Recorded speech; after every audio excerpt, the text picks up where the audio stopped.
Dahil sa thick ang ating condensed milk frosting, ay mas minabuti kong doblehin ang ating icing bag para hindi lumusot yung ating frosting sa nozzle habang ito ay pinapait natin.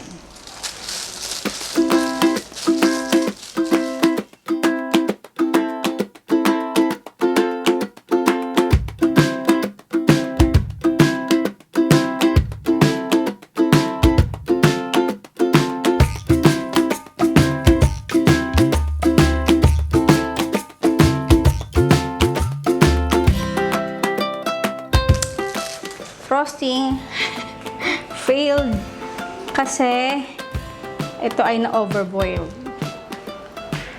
Super overboiled siya. Ano ba yan? Ayan o, pinipilit ko tanggalin.